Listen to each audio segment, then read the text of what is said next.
Sim, meus amigos, estamos de volta, como prometido, para falar da terceira rodada da fase de grupos, Grupo do Brasil, Grupo C.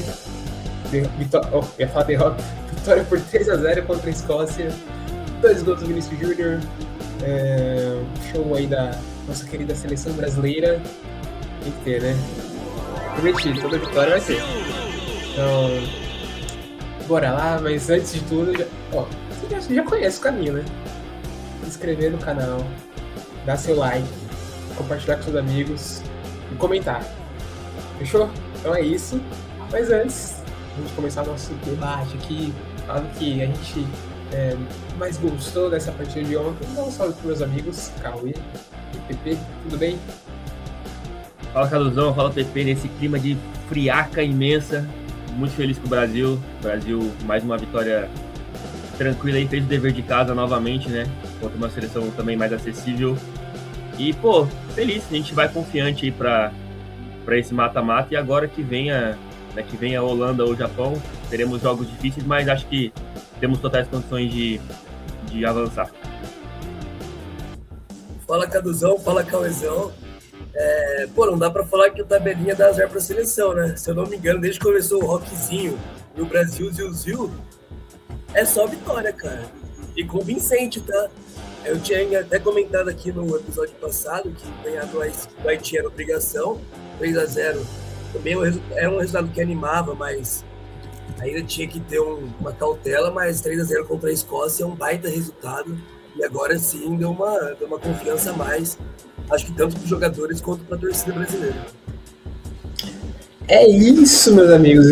Foi bem, vitória convincente. Isso que eu não falei, mas falo aqui agora também. Vitória convincente, me agradou. Acho que agradou todo mundo que viu também, né? Acho que foi. E cabia mais, hein? Opa, cabia muito mais. Acho que o Brasil, lógico, não precisava correr risco, né? Aquela altura do jogo, no segundo tempo já. Mas, inclusive, vamos falar aqui também, né? Gol mal anulado do Vinícius Júnior. Poderia realmente aí ser um hat-trick dele. Mas os nossos árbitros nessa Copa do Mundo não estão querendo marcar, né? Direito seguindo o rigor da regra. Então, infelizmente, aí, Vini não teve esse hat-trick. Mas uma partida excelente. Assim, se eu falei no último episódio que eu estava me sentindo meio amargo por não ter gostado tanto da vitória por 3-0, aqui me agradou do começo ao fim do jogo, assim.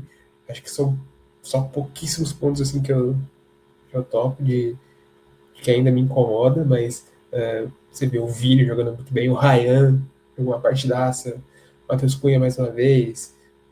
Vamos ter que falar aqui também, vamos ter que reconhecer os laterais, o Douglas Santos, o correto Douglas Santos e o Danilo. Pô, de Mas novo teve chance de fazer gol, hein? é verdade, teve chance Cara, de eu novo. profetizo aqui, vai sair um golzinho dele. Ele merece. Vai sair, cara. E ele falou na entrevista após o jogo que o Ancelotti fala, né? Pode subir mais, sobe mais. E a gente tá vendo aí como ele tem aparecido no ataque. Mas eu quero saber de Porque você. agora o que acontecia na direita, né? Que o ponta direita infiltrava muito, que no caso era o Rafinha. E aí o Wesley nos amistosos era esse cara que tinha que subir. Agora acontece mais pela esquerda, né? O Ancelotti pede pro Vini entrar um pouquinho mais para dentro e ele tem aquele corredor pro Douglas Santos avançar. Não é característica dele, acho que até por isso o Ancelotti tem que dar um toque, né? Mas às vezes que ele subiu, deu opção, quase fechou, né? Exato. E aí eu queria. Eu vou passar a bola para vocês assim, porque isso que você falou, tem isso também. O Brasil fez muita pressão, assim, pressão pós-perda, jogando ali em velocidade numa transição. Queria saber se vocês se agradaram também desse jogo. Vocês acham que. Claro, tem gente que fala, a Escócia não é parâmetro, mas. Escócia não, perdão. O Haiti não era parâmetro. A gente viu também o que o Haiti fez ontem contra Marrocos, né? Em determinado momento do jogo ali 2-2. Mas a gente podia ver uma postura diferente já. E nesse jogo a gente viu uma nova evolução, né? Parece que a cada jogo vai melhorando. E aí. É isso? Significa então que vamos melhorar nos 16 avos?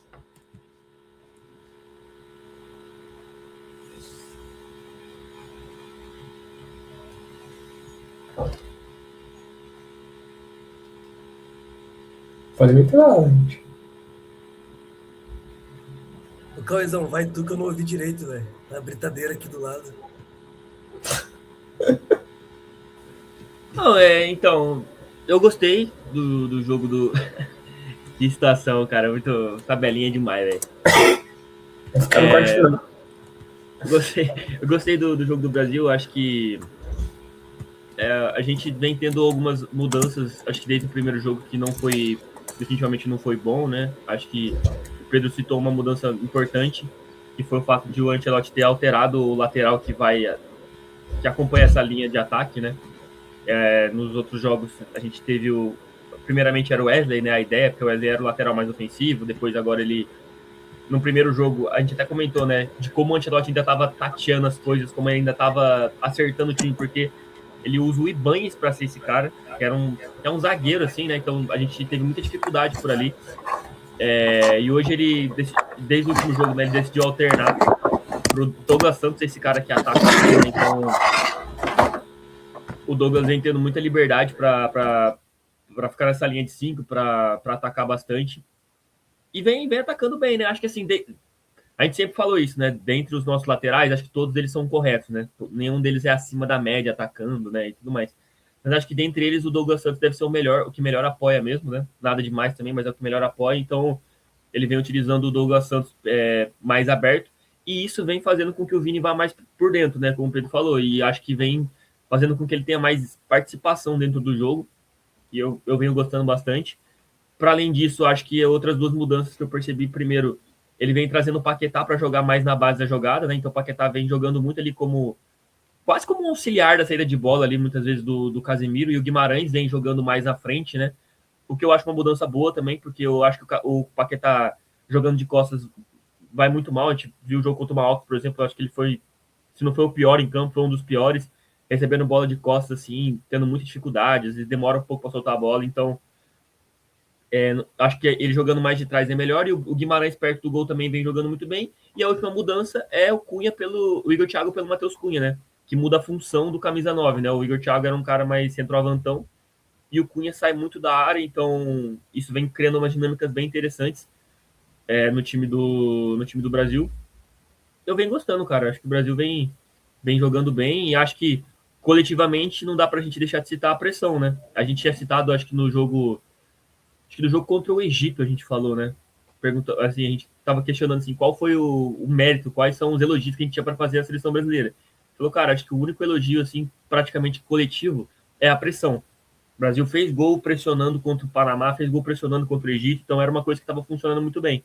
E nesse jogo foi, absurdo, né? A gente teve o nosso primeiro gol, teve o gol do Vini, que o juiz, né, enfim, anulou ali daquele jeitinho. Mas vem sendo uma coisa que funciona muito bem, cara. Defensivamente o Brasil vem funcionando porque com essa pressão, né? E o Brasil vem defendendo com as linhas baixas também, né? O Brasil não tem, aquilo que a gente falou. O Brasil não vai ter vergonha de deixar a bola com o adversário, né? Mas o adversário é mais fraco. Mas já estava 3-0. E aí você cria uma situação onde você ganha muito campo para correr, né? E aí quando você tem o Vinícius Júnior, o Ryan, o Endrick, você tem campo para correr, é tudo que você quer, porque você cria um espaço muito grande nas costas da defesa, e aí os caras podem aproveitar. Então, acho que foi um jogo bom, um jogo, eu diria até que convincente também, sem muita dificuldade. Sofreu na medida ideal para o Alisson ganhar uma confiança. Não vou dizer nem que sofreu até uma palavra exagerada, né? Mas o Alisson foi exigido ali de um nível que foi até bom, porque a gente pode olhar e falar, pô, o Alisson tá bem, né? O Alisson trabalhou legal já. Então é bom que acho que todo mundo já tá ganhando confiança. O Casemiro também deu um passe muito importante ali no terceiro gol. Então acho que uma partida boa para levar nossa moral para o mata-mata. Essa questão de marcar com a linha baixa e também já juntando com o Vini atuar mais pelo meio a partir de agora, eu acho que isso aí é uma coisa que se combina, né? Uma coisa é diretamente ligada à outra. Até porque quando você joga com a linha um pouco mais baixa, você tem campo para correr, e a ideia é justamente lançar o Vini nesse espaço, entre as costas da última linha da marcação do adversário e o gol. Agora, o que mais me agrada nisso tudo é o repertório de improviso, e aí eu não sei se é combinado entre o Ancelotti e o Vini, ou é por parte do Vini mesmo, é que quando o adversário está com as linhas mais baixas e a gente com a posse de bola e ele abre. Porque realmente, até nos primeiros episódios e ao longo do tempo que eu acompanho o Vini, eu sempre falei, ele tem que ser aberto, aquele cara que recebe a bola e vai no mano a mano. Pega e vai para cima. E isso quando você joga contra uma zaga mais fechada, né? Porque se você colocar ele por dentro, ele vai ser completamente inutilizado. E até foi o que aconteceu no Real Madrid, quando sai o Ancelotti, vem Xabi Alonso, um pouquinho do Arbeloa também, tentam repetir como ele atuava com o Ancelotti, mas não funciona. Por quê? Porque não tem mais um Benzema, que é esse cara que sai da área e cria os passes para o Vini atacar. Não tinha mais o Kroos, o cara que dá aquele passe para o Vini correr e sair cara a cara com o goleiro. Acho que aquele gol dele contra o Bayern, acho que é a maior prova disso, né? Que o Kroos só aponta para ele, o Benzema sai e ele entra na diagonal. Então, assim, tá funcionando muito bem a ideia pré-jogo e durante o jogo mais ainda. Porque quando a Escócia recuou e fechou a casinha, ele abriu e tentava armar a jogada a partir da ponta para o meio. Quando a Escócia dava espaço para ele correr, ele infiltrava e tentava receber essa bola em profundidade ou na ligação do contra-ataque. Como ele vem fazendo, como foi os gols contra o Haiti, agora contra a Escócia também. Então, essa variedade da seleção vem agradando bastante. Trazendo um detalhe aqui do gol, vou botar na tela, que é justamente o que vocês falaram, né? O Vinícius aqui pelo meio. E aí eu queria até aproveitar para fazer a pergunta, né? O quão a ausência do Rafinha, né, pode ajudou a potencializar, né, esse lado do Vini que a gente lembra muito do Real Madrid, né?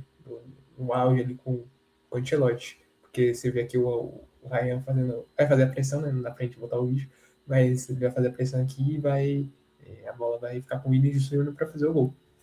E aí com Cara, o interessante é isso, né? Que, por exemplo, o Ryan é um cara que jogou a primeira partida titular dele pelo Brasil agora, e é um cara que se doa na marcação-pressão, se doa correndo para trás quando precisa recompor, mas isso é o esperado, né? Peixe novo, acabou de chegar, então tem que correr mesmo.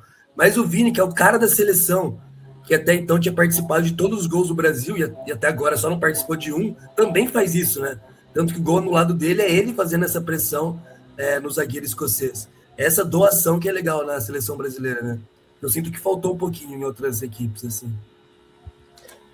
Exato, eu acho que até pode comentar também, talvez ganha esse fator de marcação mesmo a mais, né? Talvez com o Vini e o Rafinha, não vou dizer que eram 2 a menos, mas são formas diferentes de se marcar, né? O Rafinha não vinha fazendo esse mesmo tipo de pressão que o Ryan. Tanto é que o Ryan causou ali no nosso lado direito da Escócia, que fez até o Robertson ser substituído no intervalo. Para você ver o tamanho do impacto que teve o Ryan. E aí, muitos tinham essa dúvida, né? Porque ele começou não, o Ryan entrou no último jogo, mas quem ia jogando era o Luiz Henrique. Aí agora ele coloca o Ryan e parece que ele vai se firmar na vaga ali e jogou muito bem, né, cara? Ele teve até a chance ali de fazer um golaço ali numa jogada coletiva e tudo mais, um pecado não ter entrado aquela bola, mas uma ótima partida do Ryan.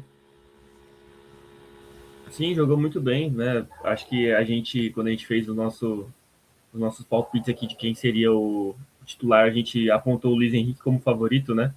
Favorito do Ancelotti, né? O nosso favorito seria o Endrick, no caso. A gente citou ali por cima o Ryan como uma possibilidade, tá? Mas a gente não achava que seria de fato o titular. Mas foi muito bem, e acho que especialmente nisso que você falou, da questão da pressão, acho que fez a pressão da maneira ideal, né? Com bola já achei um pouco mais leve em relação ao último jogo. É um cara que tem confiança, né? A gente fala muita personalidade, é um cara que a gente vê que tem muita personalidade, então gostei do jogo dele. Cara, mas assim, em relação ao Rafinha até, eu até acho que o Rafinha é um cara que contribuía, né? É um cara que aquilo, o Rafinha eu sentia que muitas vezes tecnicamente ele destoava, né? Tava abaixo, assim, principalmente do Vini e tudo mais. Mas acho que nesse sentido defensivo, assim, ele sempre tentou se doar, sempre tentou compensar, né, a falta da capacidade técnica em alguns jogos. Mas é isso, assim, tecnicamente estava muito mal o Rafinha, estava sem confiança, né, muito nervoso. E a gente vê o Ryan, acho que no sentido oposto, né? Acho que o Ryan tá com muita sede, né? O PP usou o termo ali, ele tá. É um moleque novo mesmo, né? Então, acho que é uma questão de querer se provar e tal. Então, eu gostei muito do jogo dele e é o que você falou. Eu acho que a tendência é que ele tenha, né, que ele ganhe a vaga para a sequência da Copa do Mundo.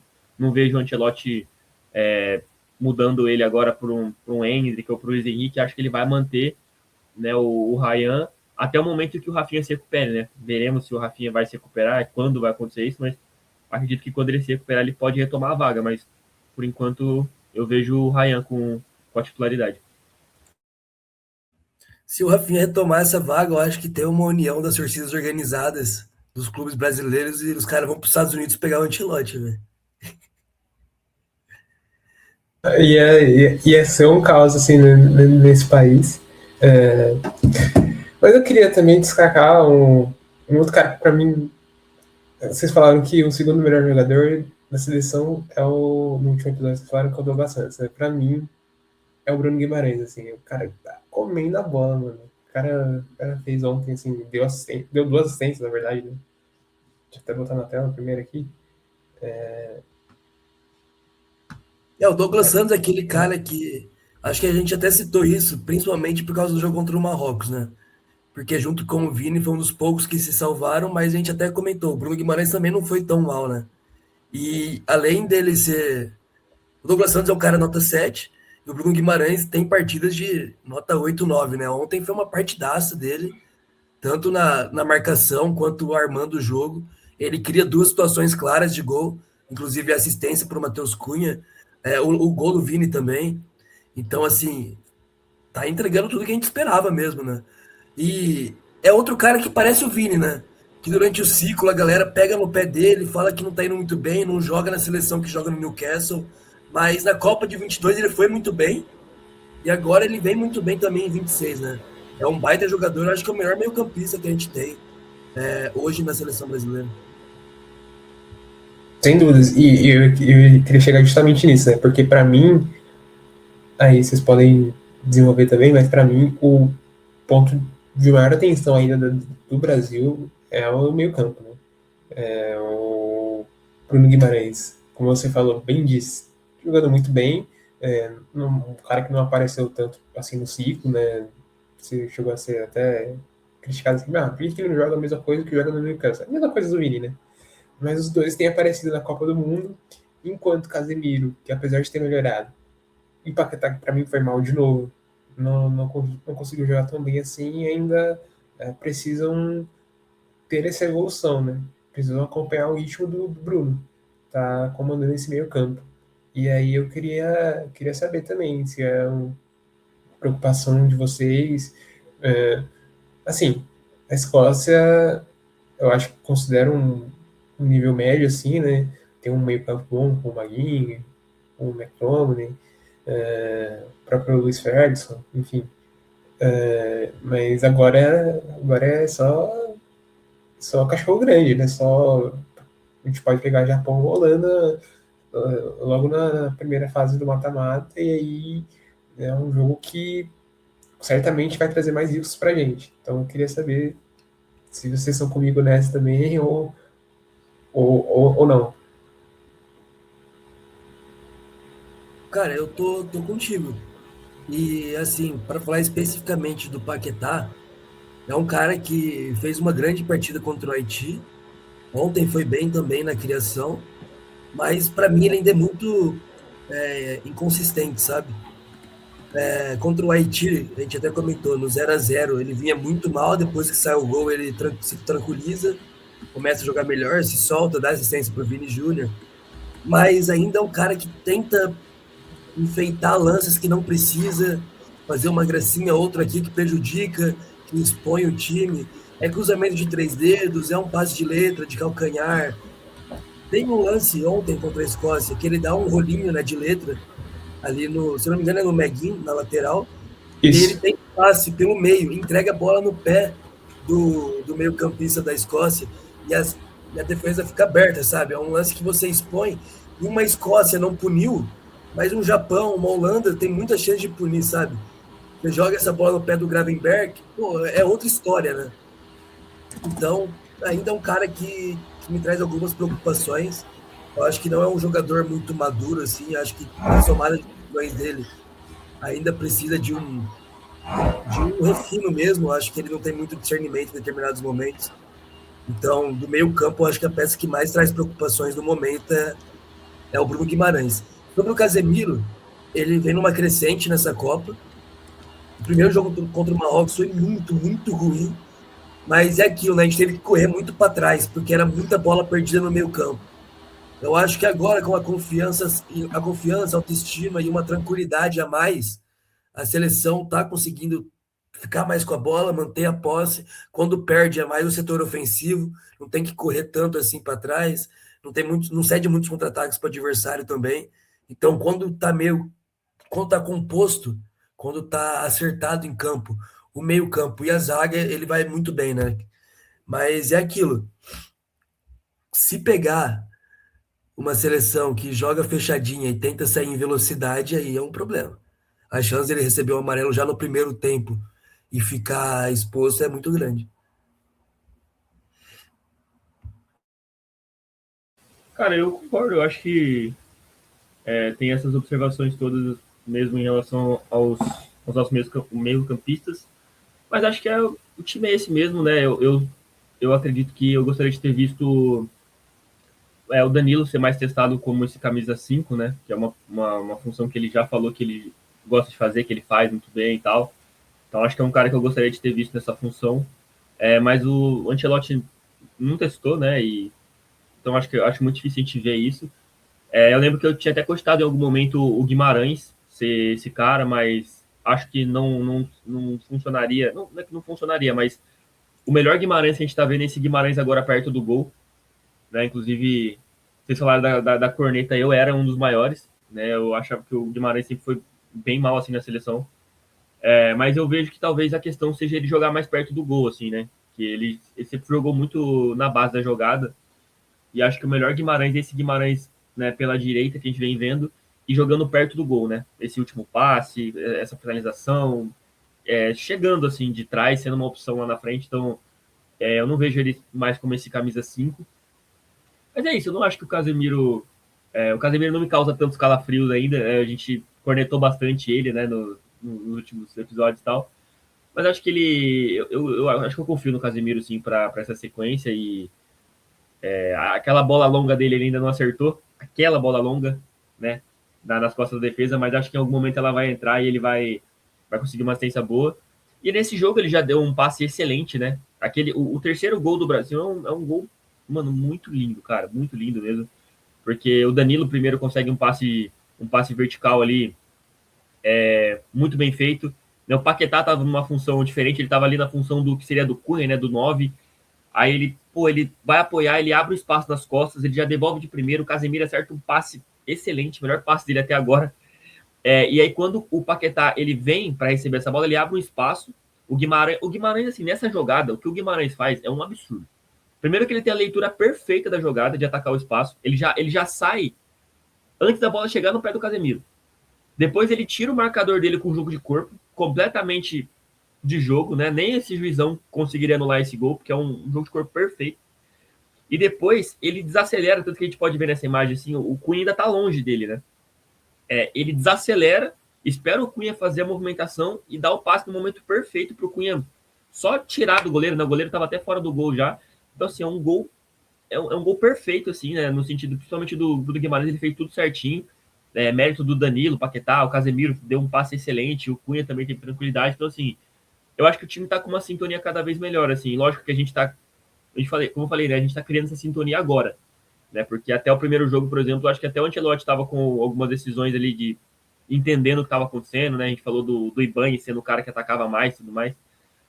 Mas eu tô gostando do time, gostando da evolução. É aquilo, né? Como a gente falou no último jogo, todos os elogios a gente tem que ter o asterisco de que é um jogo contra o Haiti. E nesse eu também acho que vale essa questão da Escócia, né? É um time mais acessível mesmo. Só que eu até gostaria de fazer um comentário, né? Que existe essa perspectiva que é inevitável, né? Da gente olhar e falar, pô, ganhamos jogos, beleza, mas, entre aspas, não ganhamos de ninguém, né? A gente vai falar do Haiti, e a gente vai lembrar os amistosos pré-Copa também, Egito e Panamá. E, de fato, né, foram vitórias contra times mais acessíveis. Só que se a gente olhar para uma outra perspectiva e olhar para o que esses times vêm fazendo, cara, não foram quaisquer vitórias, né? Porque, assim, lógico que ainda tem... O Egito pode ser eliminado, né? Pode acontecer tudo, mas o Egito é o atual líder do grupo, né? Do seu grupo. Conseguiu um empate contra a Bélgica, né? Conseguiu uma vitória contra a Nova Zelândia, né? Se não estou enganado. O Haiti a gente comentou até que fez bons jogos no pré-copa e fez um jogo bem interessante ontem contra Marrocos, inclusive contra a Escócia, foi melhor do que a Escócia. E o Panamá também, né, cara? O Panamá vendeu cara até o seu jogo contra a Croácia. Teve um jogo ali, uma cara de 0-0, talvez o pior jogo da Copa até então, né? Mas aí, Carlos Queiroz ali do outro lado e tal. Mas você vê que, cara, a gente, no caso, eu particularmente, assim, cara, eu vi os jogos pré-Copa ali, a última data FIFA. Falei, cara, Egito e Panamá, pra mim, ganhar é obrigação. Tipo assim, cara, não fez mais que obrigação, não ganhou de ninguém e tal. Mas hoje a gente olha, cara, o Egito arrancou ponto da Bélgica, o Panamá fez jogo duro contra a Croácia, o Haiti fez jogo duro contra Marrocos, jogou melhor que a Escócia. Então, assim, talvez a gente não esteja ganhando de ninguém, né? Talvez a gente esteja, de certa forma, subestimando o que a gente vem alcançando, assim, as vitórias nossas, mas, assim, acho que o Brasil vem conseguindo uma evolução, de fato, e é importante essa evolução porque agora começa, né? Começa de fato, o mata-mata e agora a gente não vai ter pedreira, né? A gente não vai ter jogo fácil desde das pré-oitavas, né? Dos 16 avos. A gente já vai ter um jogo complicado, então é bom que a gente já tenha ganho essa confiança porque vem pedreira pela frente.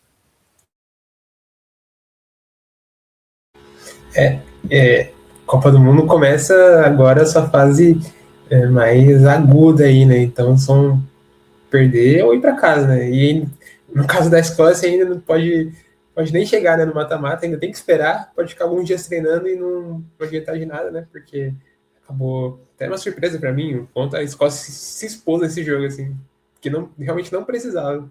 Era E só pode empatar que passava de fase, né? Exato, só empatar aqui já era. E agora tá, se eu não me engano, eu tenho até aqui, deixa eu botar, acho que tá no Já era, mano. sétimo melhor quinto, terceiro. qual? Sétimo melhor terceiro.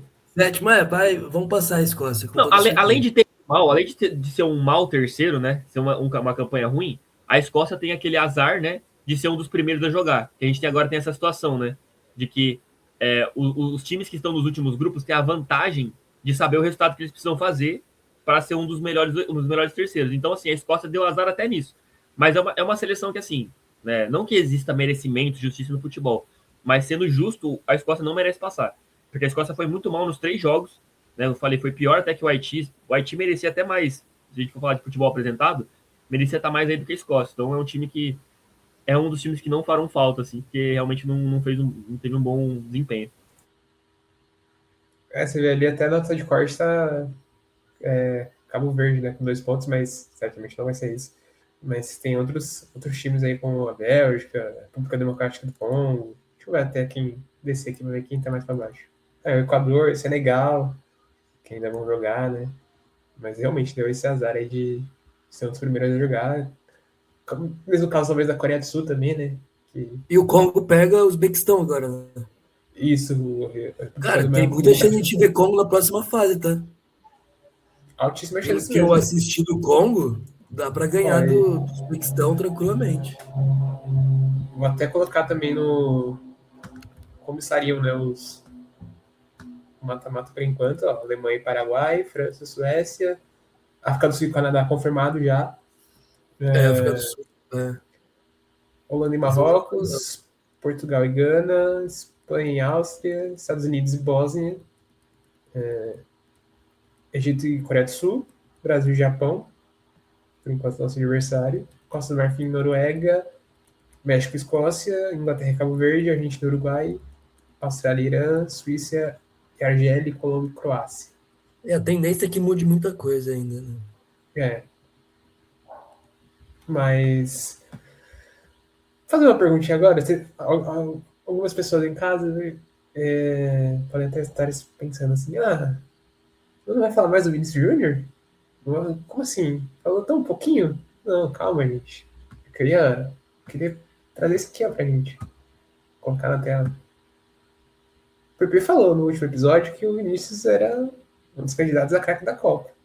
E os Não, números. desde o começo, desde É muito verdade. antes da Copa É do Mundo, eu verdade. falo. Se o Brasil for Perdão. campeão, é a Copa do Vini. E está sendo a Há Copa do muito tempo Vini. eu falo, há muito tempo eu falo isso. É o protagonista, cara. É que o brasileiro tem uma birrinha com ele inexplicável, né? Que demora para entender isso. Mas é o protagonista da seleção há muito tempo. É um dos melhores jogadores do mundo. Só que parece que, por exemplo, o brasileiro médio não consegue ouvir Yamal, Mbappé, Haaland e Vini na mesma frase. Eles têm que entender que o Vini é do tamanho desses caras ou até maior. Nenhum desses ganhou o The Best da FIFA já, por exemplo, e o Vini ganhou. A bola de ouro, moralmente, é do Vini também. Nenhum desses três tem duas Champions League. Mbappé e Yamal nem tem Champions. Yamal é muito novinho ainda, né? Vamos dar essa colher de chá para ele. Mas o Mbappé tem o quê? 26, 27 anos agora? E Isso. não tem uma Champions League na carreira. Pelo contrário, né? Real tá ganhando, ele chega, para de ganhar. PSG tá perdendo tudo, ele sai e começa a ganhar. Então, tá na hora do pessoal entender que o Vini é gigantesco no futebol mundial. Né? Cara, isso é uma doideira mesmo, porque é que ele ainda é isso, ele é muito novo, né? Então a gente ainda não tem noção, é aquela parada que a gente só vai ter noção da dimensão do cara quando ele se aposentar, né? Quando a carreira dele se encerrar daqui a uns 10 anos. Mas, cara, é muito doido, porque o Vini com mais novo, né, alguns anos mais novo, ele já venceu 2 Champions pelo Real Madrid, sendo protagonista e fazendo gol na final em ambas as finais, cara. É uma coisa, a gente não tem noção da grandeza disso. Quantos jogadores brasileiros na história fizeram isso? Na verdade, assim, algum, em Liga dos Campeões, algum Mano, fez isso? Acho Assim, que é só, o nem. Vini é Júnior. só a gente pensar que daqui que dia é hoje? Dia 25. Em menos de 30 dias, dia 19, se o Vini ganha a Copa do Mundo, ele tem uma carreira. Não tô falando que ele, de novo, qualidade é uma coisa, grandeza no futebol é outra, né? Ele nunca vai ser melhor que o Neymar, na minha opinião, tecnicamente. Nunca vai ser melhor que o Ronaldo. Concordo. E o Romário, acho que não também. Não sei. O Romário é mais discutível. Mas assim, se ele ganha a Copa, a carreira dele é maior que desses caras. Então, mano, é bizarro, O assim, cara. Ronaldo e o Bizarro. Romário não tem Champions, por exemplo. Não, e desde que ele venceu a segunda, eu já acho que, assim, é que ele ainda é muito. É isso, ele é muito novo e tal, não sei o quê. Mas eu acho que ele é o maior brasileiro da história da Champions, né? E assim, você vai ter. O Marcelo ganhou 20 Champions, o Casemiro também, beleza. Mas assim, nenhum com uma campanha com protagonismo perto do que fez o Vini. Assim, o Vini foi 22, foi top 3 bola de ouro, e 24 era bola de ouro, mas surrupiaram o homem, tá ligado? Então, e agora sim, é aquilo, né? E eu sempre achei justas as críticas dele à seleção, porque é aquilo, assim, não tinha, a gente não via muito por que ele não conseguia render. Só que é isso. A gente olha para a Copa de 22 e foi um cara muito importante, né? Inclusive, eu sempre vi as pessoas criticando e acho justo mesmo o Tite ter tirado ele aos 60, né? 60 e pouco do jogo contra a Croácia, que é uma coisa que eu sempre falo. Cara, o craque do time você não tira. Ah, mas tá jogando mal, mano, não tira. Você não tira o cara. E nessa Copa, pô, é papo de craque da Copa até então, né? O Pedro falou assim, é papo de estar entre os melhores, é o cara com mais participações em gol, né? Junto com o Messi e um Davi até então, né? Lógico que eles ainda têm um jogo a menos, mas certamente vai estar nessa disputa para melhor da Copa. E, cara, é isso, assim, a gente tá vendo com os nossos olhos a construção de um jogador que, cara, quando ele se aposentar, vão haver discussões sérias, assim, sobre o tamanho do Vini, assim, enquanto jogador brasileiro, cara, porque é um cara já é muito grande e se ganhar uma Copa do Mundo aí, meu amigo, aí vão ter Esquece. discussões chatíssimas mesmo. Não, e era o que a gente sempre pedia, né? Pelo menos em jogos com a seleção brasileira, de pô, cadê o Vini? Cadê o Vini? Cadê o Vini do Real Madrid? Cadê o Vini que a gente viu que foi o melhor do mundo? Aí agora, tá correspondendo aí.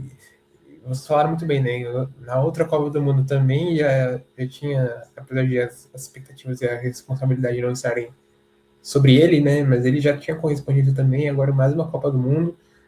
Até lançaram, a FIFA lançou a estatística, né? Acho que são 6 gols nos últimos 5 jogos de Copa, algo assim. E para você ver o peso também que o Vini está tendo na seleção brasileira, 3 vezes seguidas eleito o melhor do jogo, com justiça, né? E está entre os melhores da Copa. E não lembro, onde a gente tinha colocado o Vini nossa grande tier list, acho que a gente tinha colocado na seleção. Colocou seleção da Copa.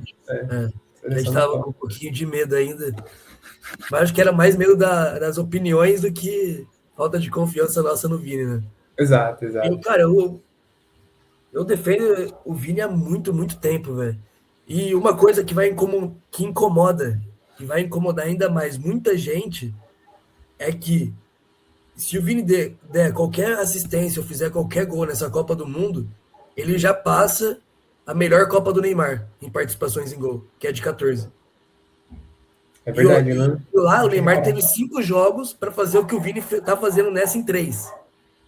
E isso aí a galera não tá preparada para discutir ainda. Com toda a certeza do mundo. Não dá para dizer que foi mas o nível de enfrentamento foi muito difícil, assim, porque a Croácia, que ainda não era essa Croácia, né? Aquela Croácia era bem pior que o Marrocos, por exemplo. Bem pior. A gente teve o México, que foi aquele 0x0 lá com o Ochoa fechando o gol. Camarões, que foi o melhor jogo do Neymar. Esse Haiti, cara. O Camarões era horroroso na época também. As seleções africanas não eram tão boas igual são hoje em dia. Não, exatamente. E aí depois teve uma Copa América ali, né? Contra o Chile ele acaba não participando de gol também. E contra a Colômbia tem a ajoelhada do Igor. Contra o Chile, acho que ele dá uma assistência, não dá? Naquele escanteio? É verdade. Acho que tem assistência, né? Foi no gol, né? Razão. Foi, acho que o do Thiago, né? Mas enfim, não... Sim. Verdade. Não tira o que você disse. Exato. E outra, era 2 coisas, né, que era pro Vini ter alcançado essa rodada. Primeiro, era para ele estar junto com o Messi, empatado em número de gols. E ele ia ser o primeiro brasileiro a fazer um hat-trick em Copa do Mundo desde o Pelé em 58, na final contra a Suécia. Isso é muito gigante. Só isso. Romário passou e não fez, Zico passou e não fez, Careca passou e não fez, Ronaldo passou e não fez, Rivaldo passou e não fez. Então é uma coisa que realmente seria surreal, né? Só que, cara, é uma coisa que me pega um pouco também. Por exemplo, o Real Madrid ele é muito ajudado pela arbitragem, principalmente em Champions, né? Isso aí é uma coisa inegável. Mas eu acho um pouco contraditório que os jogadores do Real Madrid sempre são muito punidos pela arbitragem a nível de seleção e nível de clube também, né? Parece que a arbitragem odeia sempre o cara do Real. O Vini, no cenário europeu, é assim há muito, muito tempo. A questão do racismo é a ponta do iceberg, os casos mais graves que tem, né? Mais graves. Mas faltinhas durante o jogo, questão de inverter cartão amarelo. Ele se embola com o cara, ele marca falta para o zagueiro em vez de dar falta para o Real Madrid. O Vini é agredido, ele dá cartão para os dois, porque entende que o Vini provoca, quando na verdade o Vini não fez nada. O Cristiano Ronaldo era assim também no Real. E para pegar um lance bem objetivo, tem um El Clássico. Agora, não sei se eu consegui me ajudar nessa. Se é no começo dessa temporada ou foi na temporada passada. Que tem um lance na área, que o Yamal volta para marcar, se não me engano, no Bernabéu. E o Vini vai fazer o gol, assim, chuta a bola, só que o Yamal põe o pé na frente, ele chuta o pé do Yamal. O que o juiz dá? Pênalti pro Real? Não. Falta do Vini no Yamal. Só que aí ontem, com o zagueiro da Escócia colocando o pé na frente do Vini e o Vini acertando o cara, ele vai dar falta pro Brasil, falta pro Vini? Não, dá falta pra Escócia. Então são 2 lances iguais que o Vini saiu prejudicado nos 2, assim. E, desculpa, cara, eu já falei aqui o quanto eu detesto a arbitragem a nível mundial, assim, e eu me nego a acreditar que eles são burros. Só isso, ó, tem pra falar. Eu me nego a acreditar que eles são burros. Além disso. Te falar, eu não sei nem se pega em cheio. Eu acho que pega só pontinha ali. Pra mim é um erro bem, bem crasso, assim. Não, o de ontem é um escárnio, assim, cara, porque a gente vê no futebol internacional, até no Brasileirão, pênaltis desse tipo sendo marcados e o VAR chama para anular, né? E o que aconteceu ontem foi o contrário, cara. Foi literalmente o contrário. O VAR chamou para dar a falta nesse tipo de lance. Então, uma coisa assim que não faz sentido nenhum. Não faz sentido cara, nenhum. O cara nem reclama. Eu acho que quando o árbitro foi pro VAR, ele falou, mano, o que será que ele tá... Será que ele vai dar essa falta mesmo? Aí ele lembrou o que aconteceu, porque ele nem reclama no lance, cara. Tipo assim, não tem nexo. E assim, o árbitro tava perdidinho, porque depois daquele lance que é o lance do Ryan lá, que ele dá tiro de meta, que é uma doideira também, cara. Tipo assim, o Ryan não chega perto da bola. O cara da Escócia afasta, ele dá tiro de meta, assim, tava meio perdido. Mas esse lance do pênalti é um lance, cara, é um dos erros, um dos piores erros da Copa até então. A gente até tava comentando daquele lance da Inglaterra, né? Eu vi as pessoas comparando. Cara, aquilo lá não é falta. O cara da Inglaterra deu uma voadora na coxa, na altura da coxa do cara de Gana e não foi nada. E agora isso foi falta. Então, assim, é complicado. Né? Cara, e assim, pô, é que é muito complicado você fazer acusação e tal, por isso que eu nem vou acusar, né? Mas é extremamente interessante como o cara que tá concorrendo com o Messi pela artilharia é prejudicado nesse nível e o Messi pisa na panturrilha do cara e não acontece nada, os companheiros do Messi dão cotovelada na cara e não acontece nada. Eu acho muito interessante isso, eu acho curiosíssimo. Coincidências? A Argentina é o Real Madrid das seleções? Cara, dá pra falar que é isso. É o Real Madrid da UEFA e o Barça da La Liga. É isso. É o Negreira e o Platini. E olha que dá realmente margem para as pessoas pensarem nisso, né? Esses lances que acontecem e tudo mais. Ô, Caduzão, eu mandei pro você eu mandei lá no grupo do WhatsApp o lance do Real e Barça, né? Deixa eu botar na Aí eu tela. não sei se é fácil mostrar um print aí, alguma coisa, mas assim, Não, é até dá pra curioso. mostrar. Dá? Show. Porque o VAR daquele jogo chama para marcar o contrário do que o VAR de ontem chamou.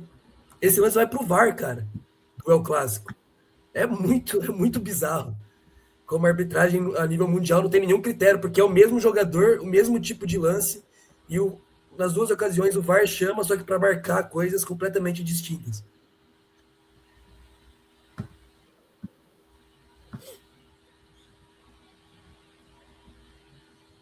Cadê? Deixa eu botar.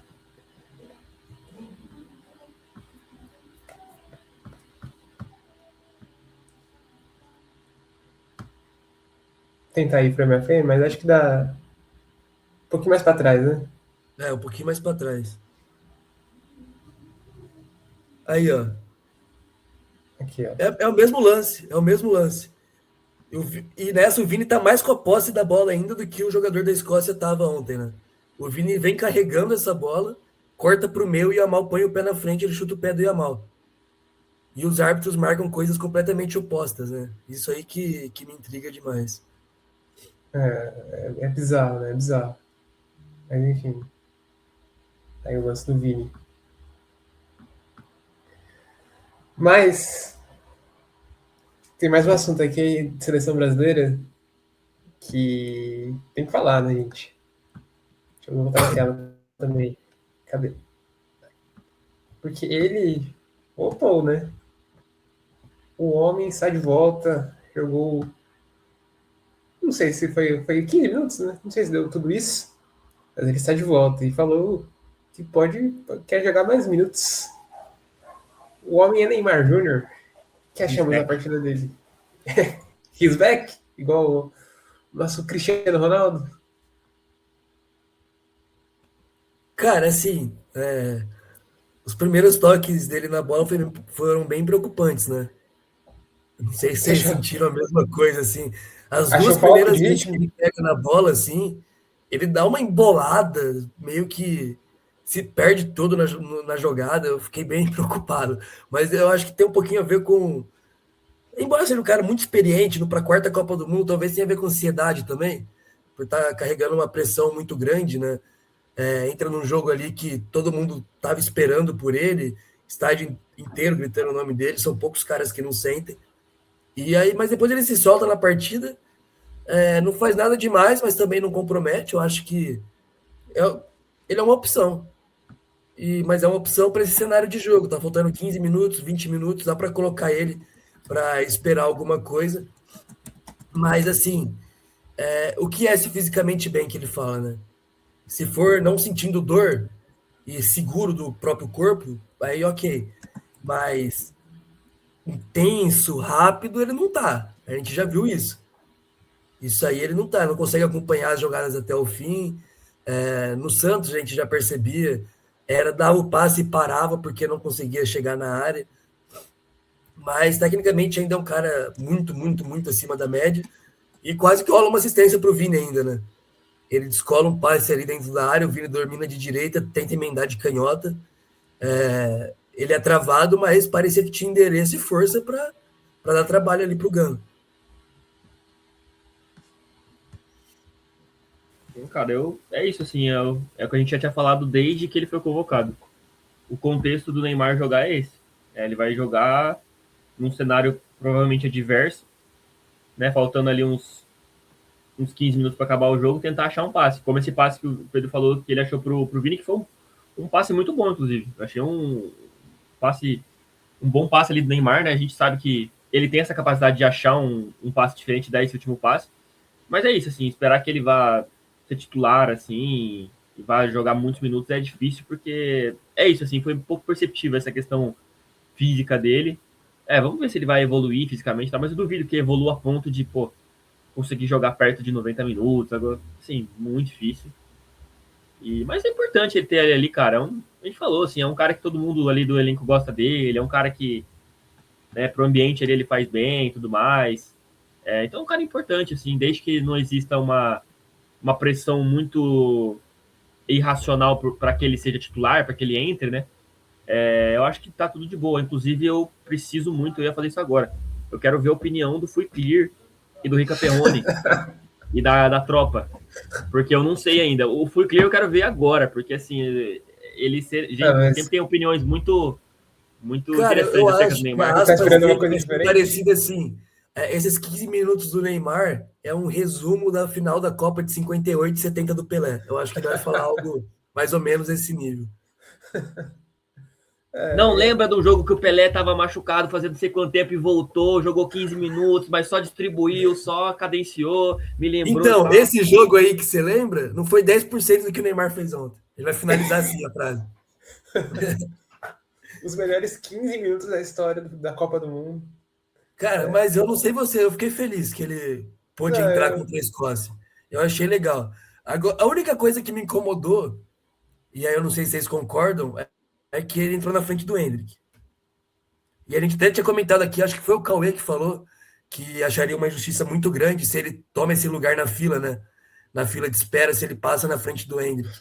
E ontem, pelo menos, eu não sei se é porque o jogo já estava decidido, se é porque é um cara que precisa ganhar ritmo e o Endrick está pronto já fisicamente, se foi por isso que o Neymar entrou antes, mas vamos supor um cenário de 0-0 contra o Japão, contra a Holanda, contra a Escócia nos playoffs.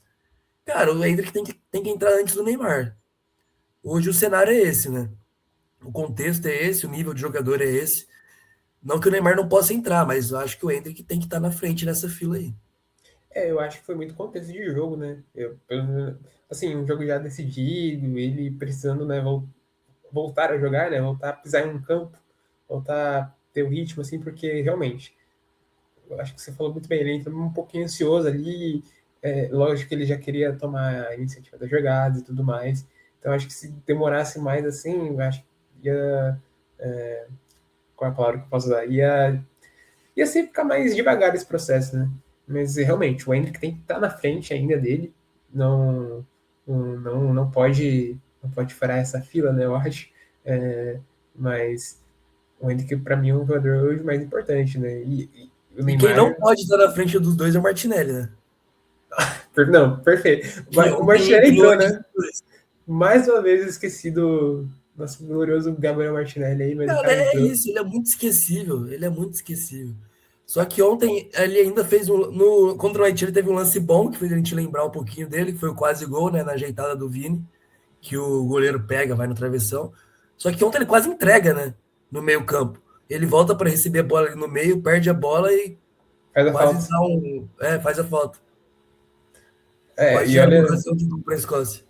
Eu nem sou hater, tá? Só pra quem tá assistindo aqui, mas realmente o Martinelli, pra mim, às vezes passa despercebido. Porque é isso, ele não tem hater, mas também não tem fã, cara. Exato. Ele não tem. O Martinelli ele não tem. Só os Gunners.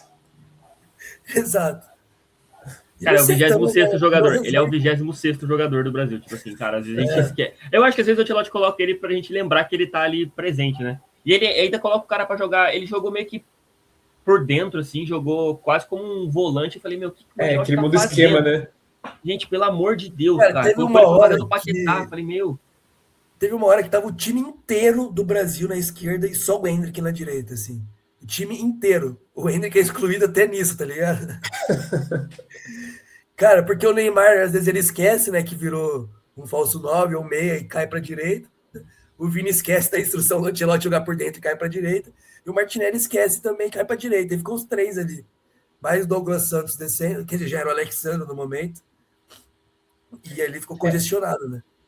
Eu ia tocar nesse tema, né? Porque o Neymar realmente jogou de falso 9, né? Como o Ancelotti falou que ia fazer e tudo mais.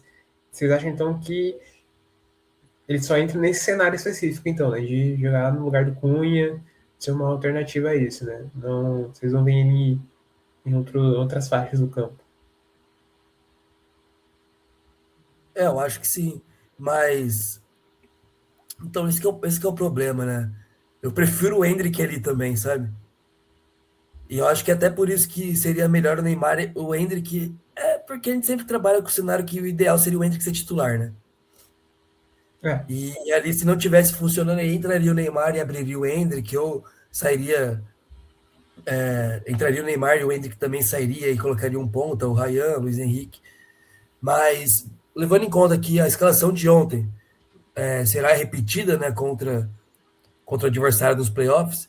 Inclusive, se isso acontecer, vai ser a primeira vez que o Ancelotti repete uma escalação, né, pela seleção brasileira. sim. Levando em conta que isso deve acontecer, eu entraria com o Endrick assim uns 20 minutos antes do Neymar entrar, cara, para deixar ele na posição dele primeiro, e aí depois levaria o Endrick para ponta e tiraria o Ryan para colocar o Neymar. Eu acho que esse seria um cenário ideal, claro, de novo, levando em conta que tá um 0-0, 1-1, precisa fazer o resultado. Senão, aí já muda completamente o perfil das substituições, né?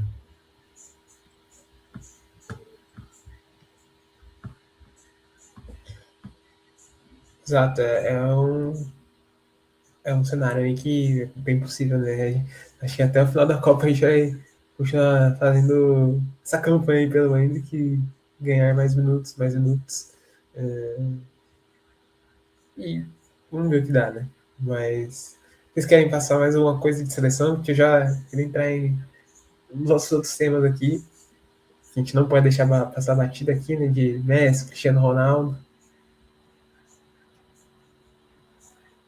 Cara, o Alisson foi bem ontem, né? Foi bem. Eu tenho um amigo meu que sempre a gente sabe, o Alisson não faz nada na seleção. Aí eu comecei a contar as defesas, né? Em Copa do Mundo. É, Teve a contra a Coreia, primeira, teve a contra o Haiti, segunda, e teve duas. Dá pra contar duas contra a eu Escócia? Já acho tá em que cinco foi, já. teve umas duas importantes ontem, né? Já Contra tá em o, cinco. contra o Marrocos teve uma que ele quase entrega, né? Depois Essa aí que a eu não bola ia contei. pra fora, ele traz a bola de volta pro jogo e quase não levanta tempo. Mas eu achei que ele foi bem ontem, né? Quando foi exigido. Não oscilou, né? Foi seguro nas defesas. Mas eu acho que ele ainda peca um pouco na saída do gol, cara.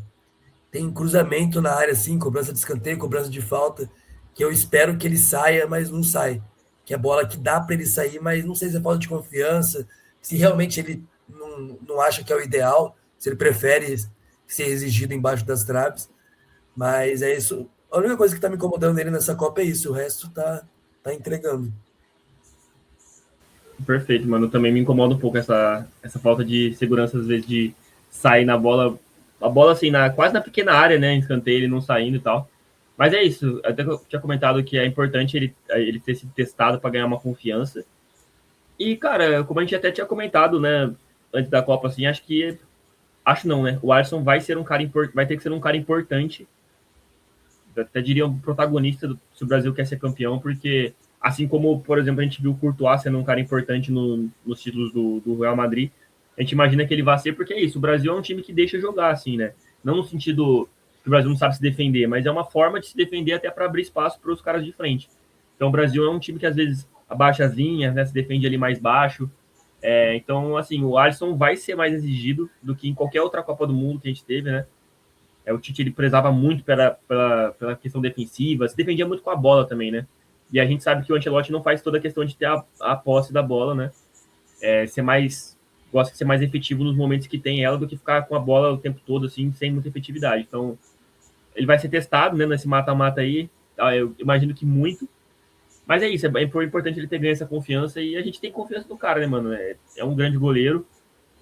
Lógico que eu acho que essa desconfiança da torcida com ele, acho que pega um pouco, assim, acho que pega um pouco com ele. Eu acho que ele se incomoda um pouco com isso. Mas é isso, ele só vai conseguir mudar essa realidade se ele se provar dentro de campo. Então, é o momento do Alisson mostrar aí o valor dele com a camisa da seleção. E só lembrando que ele tá voltando de lesão, né? Que é o, sei lá, quinto jogo, né? Quinto jogo dele seguido aí, então para goleiro faz total diferença. Então eu vejo igual a seleção brasileira, continuar progredindo a cada jogo. E os adversários que a gente pode pegar, que provavelmente vai ficar entre o Japão e a Holanda, gostam de chutar de fora da área pra caramba, né? Com certeza Sim. ele vai ser exigido. O Eda fez gol de fora da área contra a Tunísia. O Kamada, se eu não me engano, acho que foi o Kamada, né, que fez contra a Holanda. Nesse mesmo jogo, o Summerville fez de fora da área também, pelo lado da Holanda. Então são duas seleções que experimentam bastante. Tem que tomar cuidado, cara. O Ito chuta de fora da área bastante também, né? Também. O Gakpo, o Gravenberch, então é um fator que vai levar perigo aí. Provavelmente vai ser bem exigido mesmo esse primeiro confronto mata-mata. E senhores, vamos dar uma passada geral na Copa do Mundo? E aí já logo de cara, porque o Messi se tornou o maior artilheiro de todas as Copas, passou o Miroslav Klose e agora tem 18 gols isolado na artilharia. E o que a gente pode comentar mais desse cara? Assim, eu acho que eu sempre lembrar da nossa tier list, assim, que a gente falava, mano, o Messi talvez... Vamos ver, pode surpreender. E realmente tá surpreendendo mesmo. O cara tá fazendo... Fez 3 gols contra a Argélia, 2 gols contra a Áustria, decidiu os 2 jogos, ele fez 100% dos gols da Argentina nessa Copa do Mundo. E aí, gente? Que é isso? O que tá acontecendo?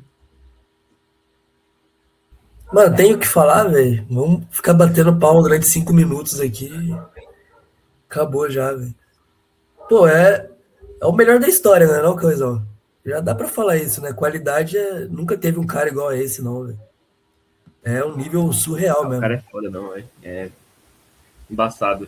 E é legal como ele vem até reescrevendo, né, a história dele na Copa, vamos dizer assim. Dá pra dizer assim, não sei, porque se ele para em 2018 ali, a gente poderia falar de um cara que jogou 4 Copas do Mundo, que é coisa pra caramba, e que é um dos maiores da história, independente de se ele não tivesse as últimas 2 Copas, ele ainda seria um dos maiores, melhores da história. Mas esse capítulo dele na Copa aumenta com certeza o tamanho dele, né? Faz ele entrar num panteão, né, de primeira prateleira do Olímpico do futebol mesmo. Então é legal ele ter tido essa oportunidade de escrever a história dele. E, cara, só fazer um comentário. Que, primeiro que é legal a gente falar as coisas aqui, que fica pra posteridade. Então às vezes a gente acerta, às vezes a gente erra, fala umas merda, também faz parte. Só que, cara, a questão é que, assim, eu vi muita gente, e é uma coisa que eu discordo muito, mas enfim, eu vi muita gente colocando a Argentina como uma potencial e principal candidata à decepção da Copa, né, num primeiro momento. E eu nunca entendi muito bem o porquê, né? E eu acho que, assim, o principal argumento das pessoas que colocaram a Argentina como potencial decepção era, o primeiro, o fato de a Argentina não ter feito grandes amistosos pré-Copa, o que, com todo respeito, para mim, isso não significa nada. Até porque o ciclo da Argentina, esse ciclo e o último, foi um ciclo excelente. Então, assim, o fato de não ter feito meia dúzia de amistosos bons agora não vai mudar nada. Então, assim, cara, muita gente colocou a Argentina como decepção justamente por não confiar plenamente no Messi. E não é questão assim, pô, o Messi não é mais gênio, o Messi não é mais o mesmo. Cara, o Messi tá jogando há 3 anos. 3 anos que tá na MLS. Isso. Ele tá jogando numa gincana, gente. Desculpa, assim. O Messi não tá jogando num futebol de um nível decente. É uma coisa... Assim, eu que sou fãzaço do Messi, assim, cara, eu acompanho pouquíssimo. Vejo os cortes, assim, que postam os lances dele e tudo mais. A gente nem sabe onde assiste MLS, né, cara? A gente vê os lances do Messi, assim, cara. E, assim, é uma coisa tosca, assim, tipo, o espaço que ele tem, o nível técnico dos jogadores e o tanto de tempo que ele ficou jogando lá. E mais do que isso, assim, o Messi não foi titular da seleção nessa reta final, assim, pré-Copa, né? Ele entrava em alguns momentos ali no segundo tempo, então, assim, existia essa dúvida em relação ao Messi. Lógico que, assim, agora é muito fácil falar, nossa, mas o Messi é gênio, como é que se duvidaram do Messi? E não sei o quê. O Messi é gênio, gente, o Messi é de fato gênio. Só que a condição física dele, por mais que a gente sabe que ele se cuida, que ele é um cara que é profissional, isso não tem dúvida em relação a isso, mas havia, sim, essa dúvida, cara, que o Messi talvez não fosse estar no seu pleno na questão física e tudo mais. A gente vai lembrar também, né? Aquele fatídico 4-1, que é o jogo, né, o pior jogo do Brasil desde o 7-1, sem dúvida nenhuma, né? Um desastre. A Argentina fez aquele jogo sem o Messi.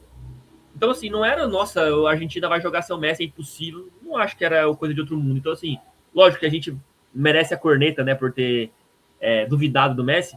Mas é isso, assim, cara. Eu acho que outras pessoas também duvidaram, porque era isso, não era uma certeza de que o Messi estaria trincando fisicamente, como a gente tá vendo.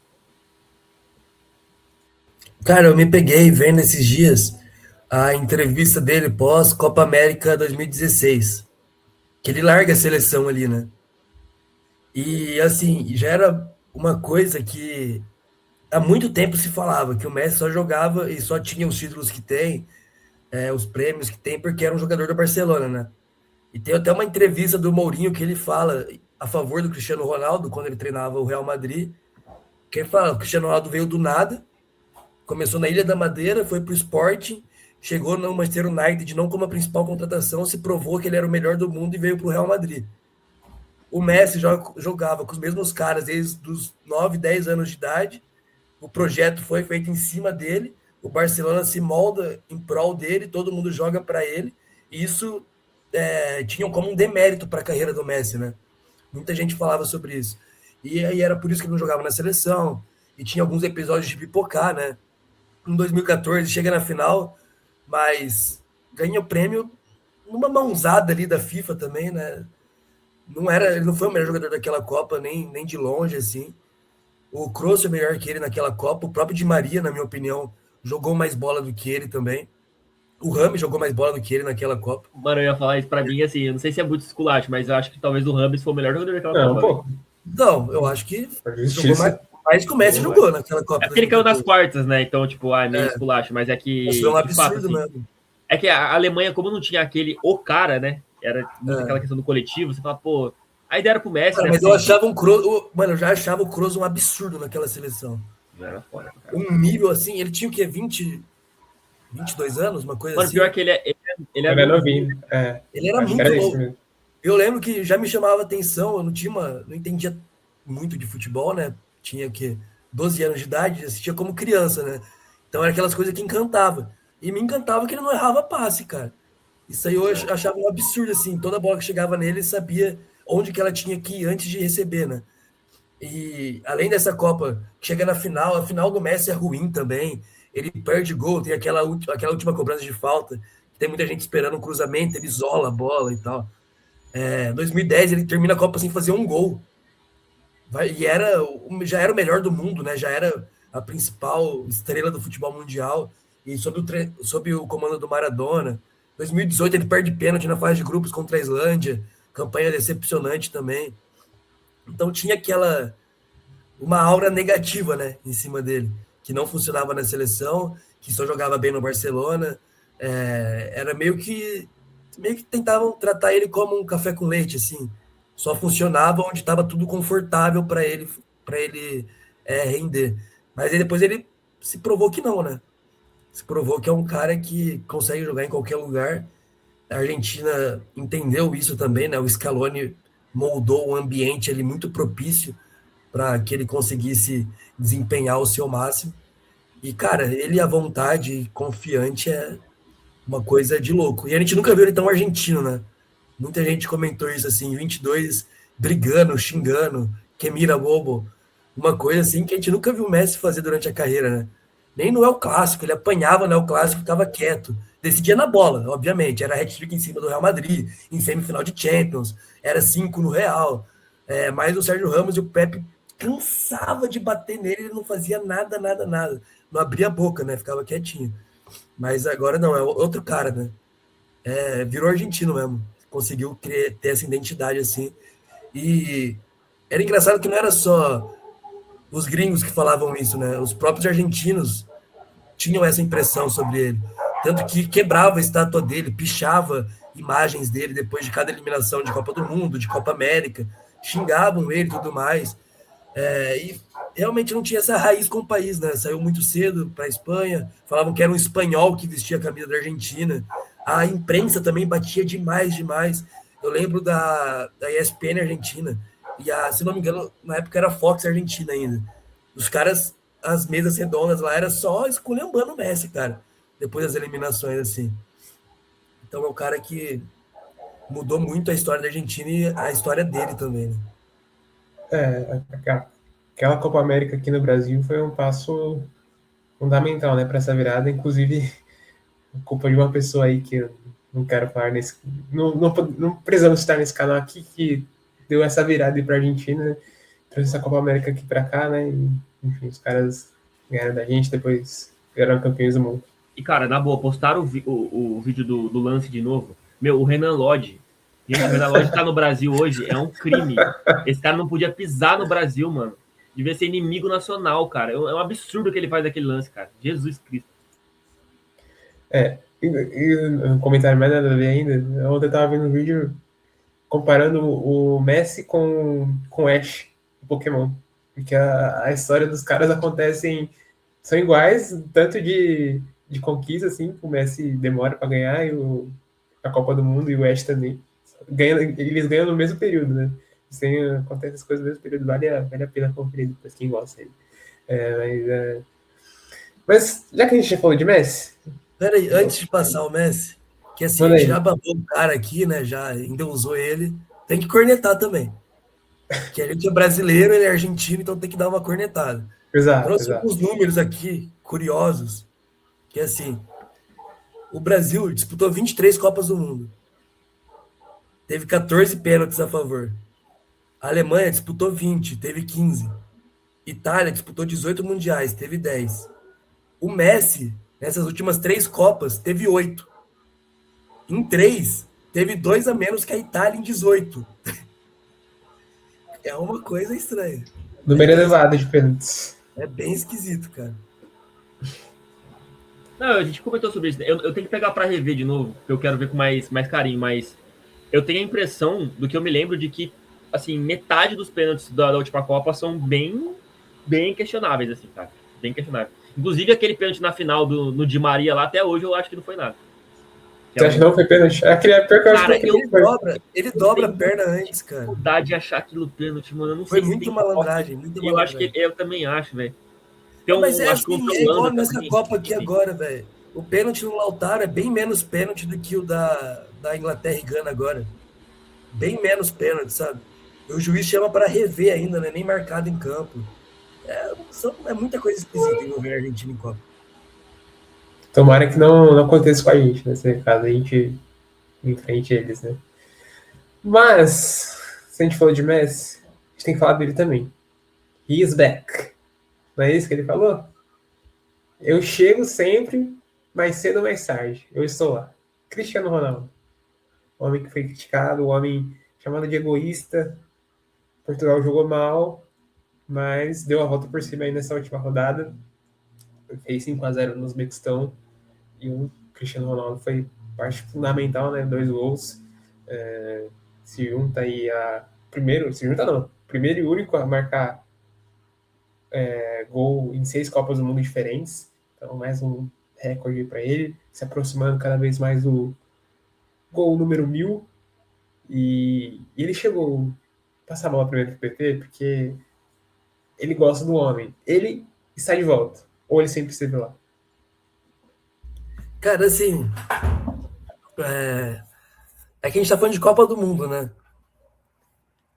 Todas as pessoas têm totais motivos de duvidar do Cristiano Ronaldo em Copas, né?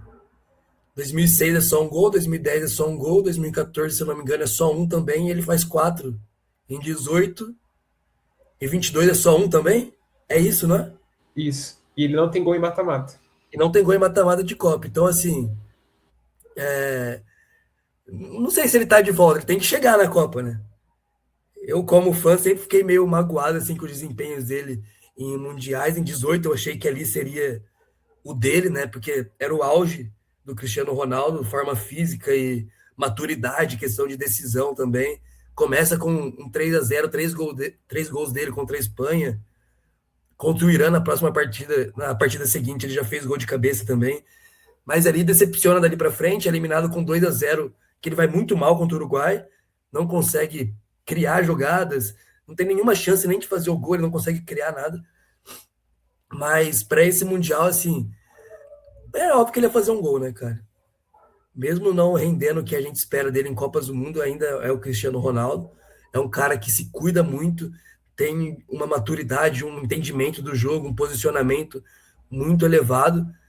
Não à toa é o maior artilheiro da história da Champions League, maior artilheiro da história por uma única seleção, o único jogador a fazer gol em 6 Copas do Mundo diferentes.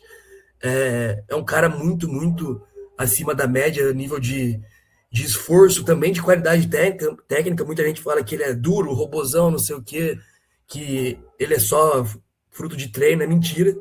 Ninguém faz o tanto de gol que ele faz e com o repertório que ele tem só com treino, é um talento natural também.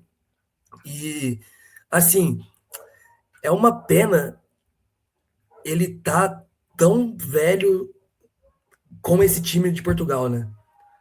Porque é a primeira vez que ele tem um elenco a nível dele.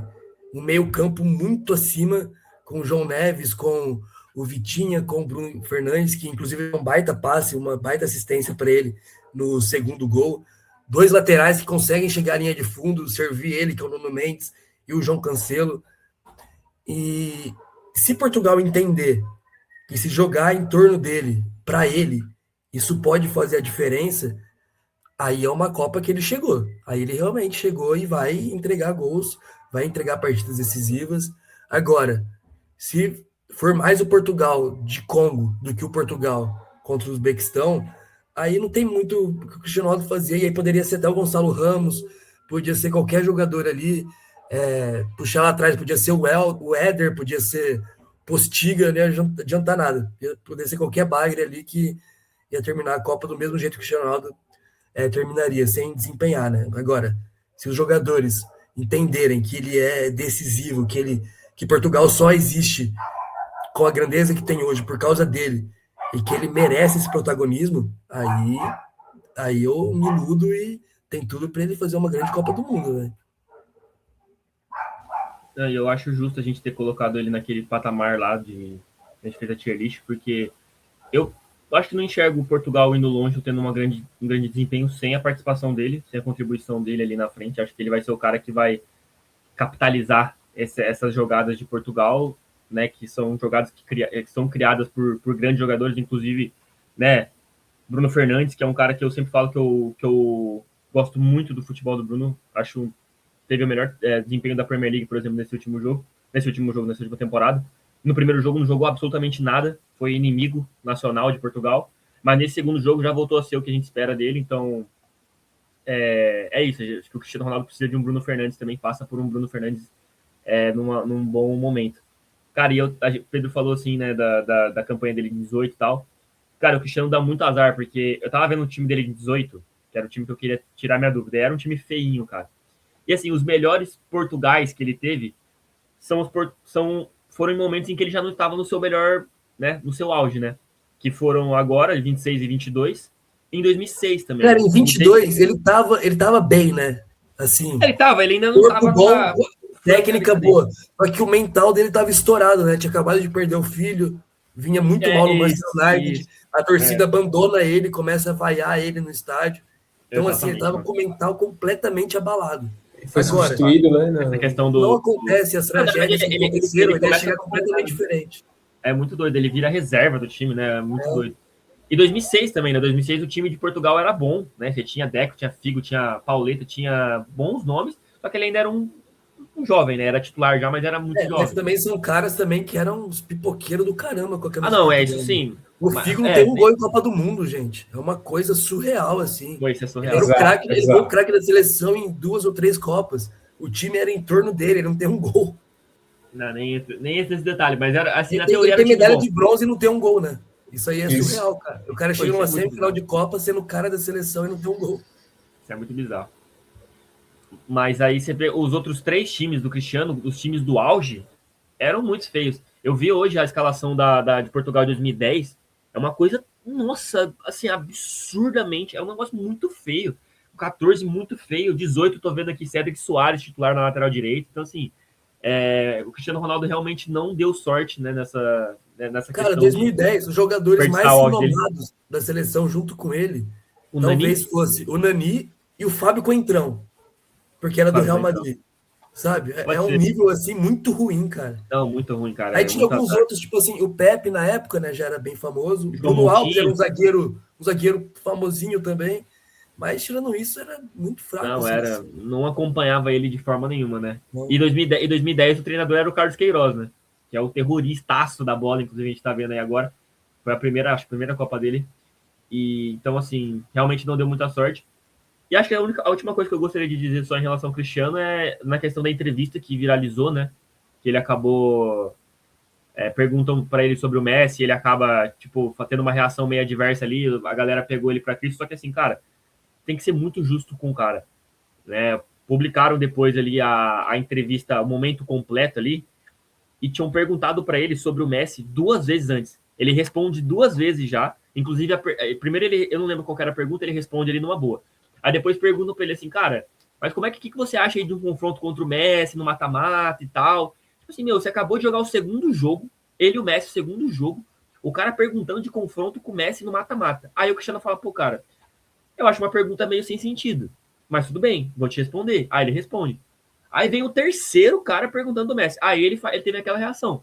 E assim, se fosse a primeira pergunta, você até pode falar, pô, cara, tipo assim, pô, só responde, sabe? Tipo, enfim. Mas é a terceira pergunta, mano.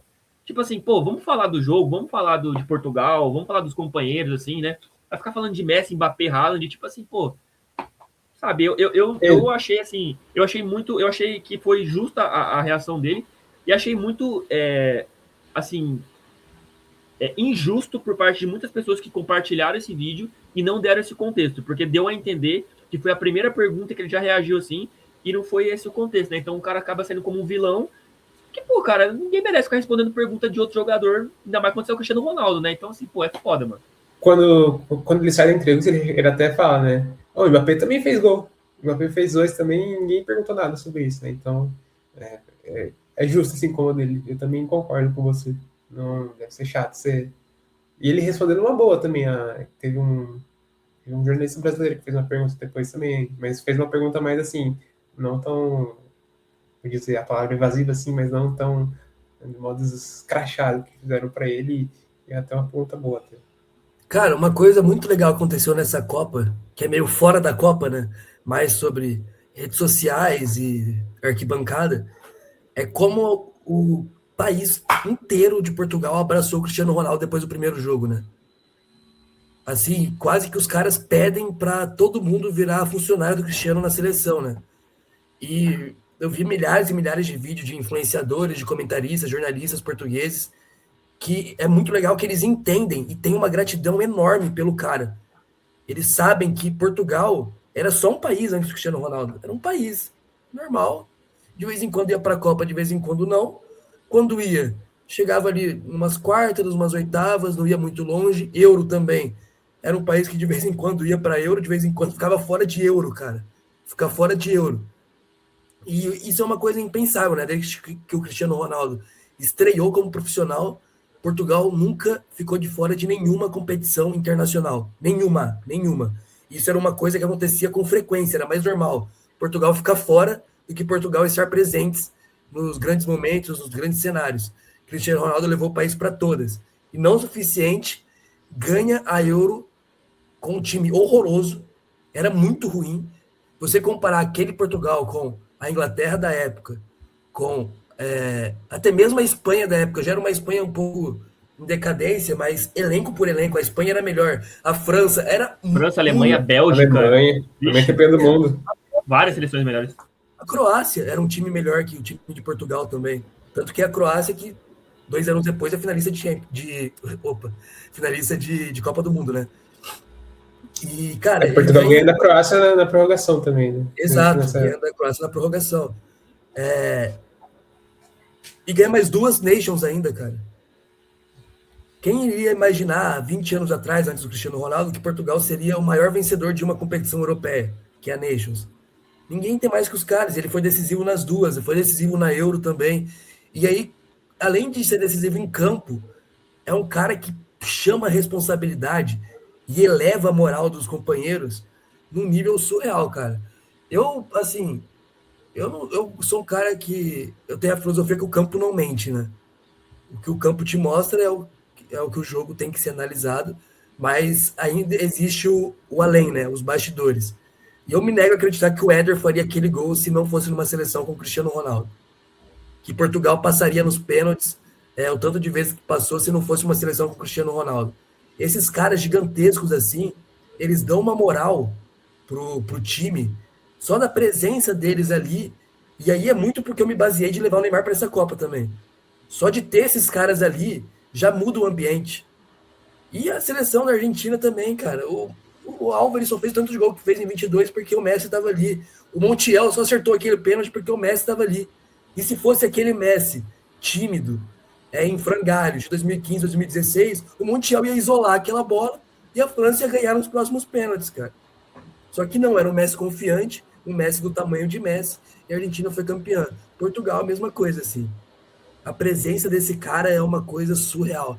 E tem umas narrações do narrador português, agora fugiu o nome, cara. Pô, eu sempre lembro o nome deles, que fugiu agora. Que ele narra os gols do Cristiano Ronaldo com obrigado, né? Ele começa... Nuno Matos. Isso. Ele começa com obrigado, né? Sabe, gol, obrigado. Isso aí é muito emblemático, né? Eu lendário essas narrações. Só dizer uma coisa só, o Pedro falou que o Portugal jogava de vez em quando. Portugal jogou 3 Copas para Cristiano. 66, 86 e 2002, né? E depois com ele jogou 6, né? Então, assim, é uma diferença absurda, sendo que 66, no caso, você tinha ali o Eusébio, né? E esse mais um detalhe, né? O Cristiano, após esse último jogo, ele se tornou o maior artilheiro da história de Portugal em Copas, né? Antes era o Eusébio, ainda tinha 9 gols. Agora o Cristiano tem 10, então assim... Numa, né? Detalhe, é bizarro, não. Surreal. É bizarro o Eusébio, cara. Bizarro, cara. Mas o cara fez 9 gols em uma edição de Copa e o Cristiano superou. Então, assim, cara, realmente... Não, Portugal elimina o Brasil naquela Copa, né? Exato. Elimina a Coreia do Norte também. Tem essa, não lembrava. Cara, então Portugal com certeza é a seleção que mais pegou Coreia em Copas. Coreia do Norte.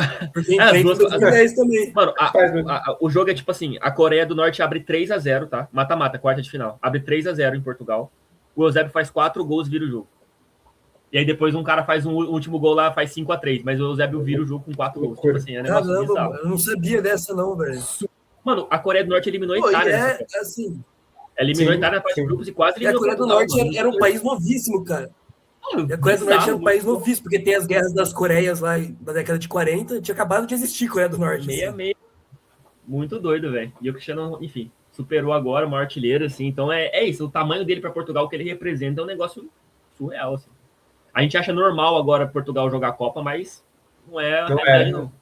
Nego não entende que Portugal era uma Escócia, pô, era uma Noruega, uma Grécia, era a seleção desse porte.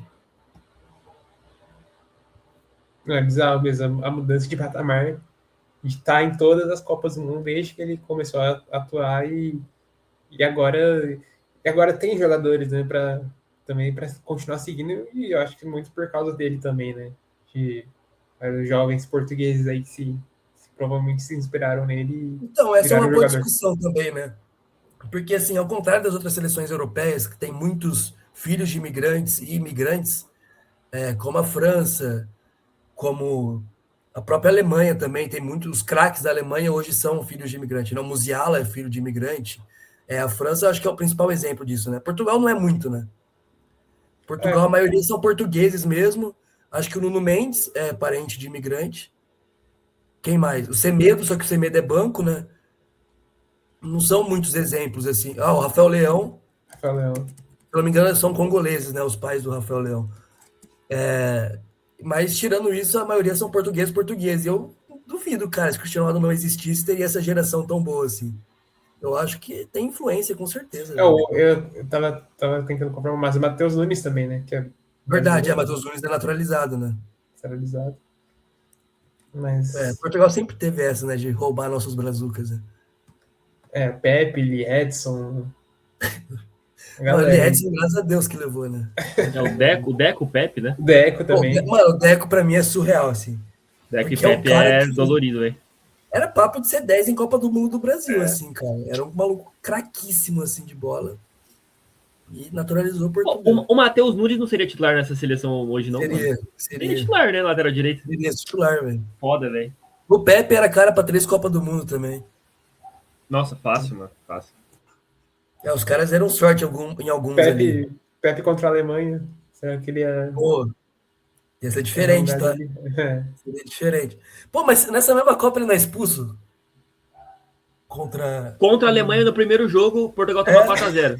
É verdade. Ele é expulso contra a Alemanha. Ele é expulso contra a Alemanha, inclusive. É verdade. Exato. Lembrava disso aí. Cara, o Pepezão é muito foda, velho. Cara tá sempre lá vendo jogos agora nessa Copa, né? Tá nas lendas. Ele é lenda em Portugal, né? A maneira que ele encerra também a carreira no Porto, né? Ele vira muito mais ídolo ainda do país do que ele já era, né? Tem um jogo contra a Juventus que ele joga uma barbaridade, assim. Cara, ele tinha mais de 40 anos e correu um absurdo, assim. Tomou conta da partida, foi o melhor em campo. Com certeza. Mas, senhores, é isso por hoje. Chegamos ao fim de mais um episódio. Só dando o nosso calendário aqui. Não, calma lá. Antes da calendário, tem os palpites, né? Dessa vez eu não vou esquecer. Então vamos lá. A gente vai falar. Como a gente vai fazer? Quem o Brasil vai pegar e o placar. Pode ser? Então, eu começo. Eu acho que vai ser Brasil e Japão e vai ser 2x1 pra gente. Jogo difícil. Vou começar dizendo que eu acertei de novo, tá? É verdade. Meteu um 3x0. Inclusive, acho que dos 3 palpites que eu acertei na Copa até agora, 2 foi o jogo do Brasil. Só acerto. Tá bom, continuo acertando. Então, nessa ideia de acertar de novo, vamos de, acho que Japão também, né? Gostaria de uma Suécia, mas acho que vai ser Japão. E vamos de 2x0 Brasil. Cara, a Holanda pega a Tunísia, né? Nessa última rodada, o Japão pega a Suécia. O saldo de gols tá igual das duas, mas a Holanda ganha demais da Tunísia, então acho que vai ser o Japão também. Pô, difícil o Japão, hein, cara? Quanto você falou, Cauê? 2x0. 2x0, pior que eu acho que vai ser também. Vou de 3x1 então, só pra ficar diferente. 3x1 Brasil. Vou pra cima dos caras. E, gente, vou falar a verdade. Brasil eliminado pra Japão é papo de... Assim, com todo respeito, o Japão é um baita time, tá? Um time legal. A gente tá... Ganhando a gente, tá? Com a linha defensiva terrorista lá, mas ganhar. Seria bem traumático, cara. Agora, ser eliminado pro Japão numa Copa do Mundo seria um baque. Mano, eu fico um ano sem comer temaki. Olha só, promessa anotada aí. E assim, a maior vitória do Japão também, né? Se olhar pelo outro lado também. Né? Pô, com certeza. Mas é isso. Ó, o nosso calendário aqui. O jogo do Brasil vai ser na segunda, dia 29. Dia 29, né? Às 2h. E aí a gente provavelmente volta na terça, já analisando aqui tudo que aconteceu e postando aqui, subindo no nosso canal para vocês acompanharem, fechou? Então... uma notícia triste para os CLTs que estão assistindo aqui. O Brasil vai ter essa folga agora, né? 2h na segunda-feira, mas o resto é só final de semana. Isso aí. Então, sábado e um domingo, se eu não me engano. Se passar, né? Na semi, só na semi. Não é?